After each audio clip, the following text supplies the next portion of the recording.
Halo, perkenalkan nama saya Jihat Arif Pangestu, jurusan Biologi 2017 dengan NPM 1706033354. Hari ini saya akan mencoba menjelaskan mengenai network analisis beserta contoh soalnya. Untuk mempermudah teman-teman memahaminya, saya akan menampilkan gambar agar teman-teman dengan mudah dan gampang memahaminya. Konsep jaringan muncul dalam berbagai aplikasi. Jaringan merupakan sekumpulan cabang yang digunakan untuk dilalui, mengalirkan ataupun dialirkan sesuatu. Misalnya sebuah kabel listrik yang merupakan tempat arus listrik mengalir. Pipa digunakan untuk mengaliri air ataupun minyak. Jalan raya dilalui oleh kendaraan. Di dalam sebuah jaringan, biasanya terdapat sebuah titik bertemu ataupun berpisahnya suatu aliran. Misalnya sebuah kabel listrik A, B, C, dan D bertemu di sebuah titik yang kemudian arus listrik akan dialirkan dalam satu kabel, ataupun sebaliknya. Titik pertemuan ataupun perpisahan suatu jaringan disebut node atau junction. Dalam mempelajari jaringan, biasanya terdapat ukuran atau nilai dari suatu aliran. Misalnya laju aliran listrik diukur dalam satuan ampere, laju aliran minyak diukur dalam galon per menit, dan laju kendaraan diukur dengan kecepatan per jam. Selanjutnya, saya akan mencontohkan aplikasi soal dari network analisis menggunakan sistem linear. Contoh soal 1. Sebuah jaringan yang memiliki 4 node di mana laju aliran dan arah alirannya diketahui, dan tentukan laju aliran dan arah aliran di sisa cabang sesuai dengan gambar di bawah. Langkah pertama yang harus dilakukan yaitu menentukan dan memberi tanda setiap aliran dengan simbol X1, X2, dan X3, dan juga memberi tanda pada titik node dengan simbol A, B, C, dan D, serta juga memberi arah aliran secara acak, seperti gambar yang ditunjukkan di sudut bawah sebelah kanan. Di sini juga terlihat bahwa salah satu jaringan telah memiliki nilai, yaitu 15. Berdasarkan gambar yang telah kita buat, bahwa aliran dari node atau persimpangan arus A mengalirkan arusnya pada cabang X1 dan X2, sehingga dalam persamaan linear dapat kita tulis X1 ditambah X2 sama dengan 30. Dan kita juga melakukan hal yang sama terhadap node B atau persimpangan B, C, dan D, sehingga menghasilkan seperti persamaan yang telah ditampilkan di gambar. Dari 4 persamaan yang telah kita ketahui tadi, selanjutnya kita akan mencari nilai dari X1, X2, dan X3. Terlihat pada persimpangan C dan D terdapat persamaan di mana pada node C, X3 ditambah 15 sama dengan 60. Apabila kita pindahkan 15 ke sisi sebelah kanan, maka kita akan mendapatkan nilai X3 sama dengan 45. Begitu juga persamaan node D, kita memperoleh nilai X1 sama dengan 40. Selanjutnya kita memasukkan nilai X1 ke persamaan node A dan mendapatkan hasil bahwa nilai X2 sama dengan minus 10. Oleh karena itu, kita telah mendapatkan nilai dari seluruh X, di mana X1 40, X2 minus 10, dan X3 sama dengan 45. Tanda negatif pada X2 menunjukkan arah dari suatu aliran. Oleh karena itu, gambar yang kita buat di awal merupakan arah yang salah. Seharusnya pada panah aliran X2 mengarah menuju node A, bukan menuju node B. Selanjutnya, saya akan menjelaskan contoh kedua.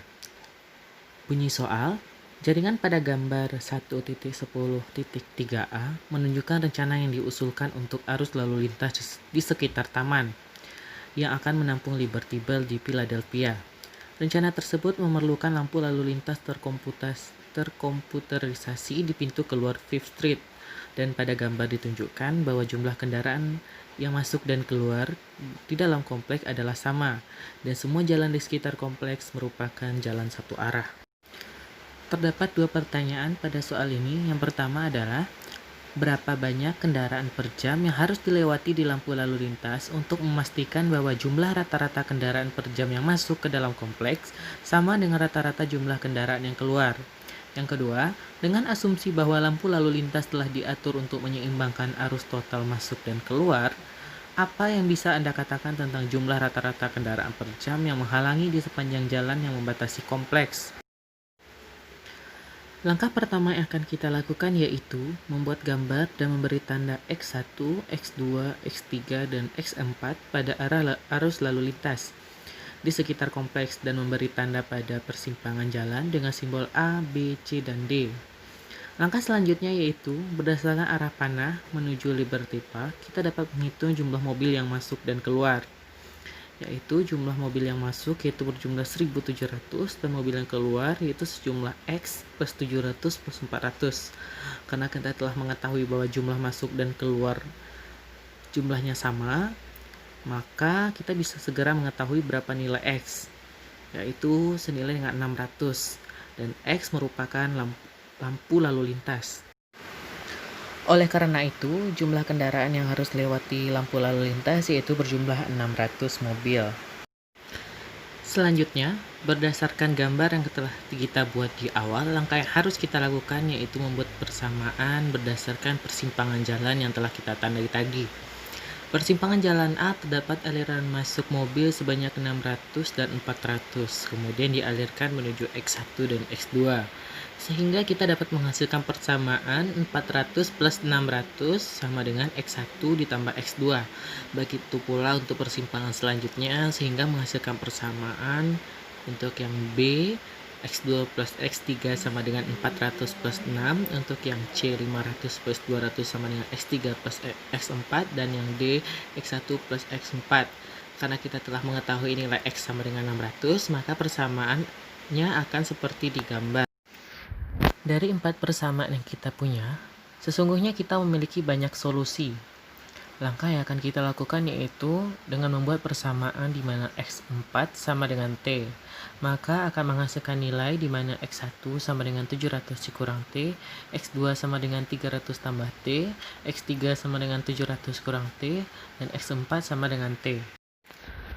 Karena hasil persamaan yang kita miliki terdapat simbol atau parameter T, maka nilai yang dimiliki tidaklah sembarangan. Oleh karena itu, kita akan mengasumsikan bahwa arah jalan di sekitar kompleks satu arah, maka seluruh nilai T haruslah nilai yang bukan negatif, karena nilai negatif menunjukkan arah yang berlawanan.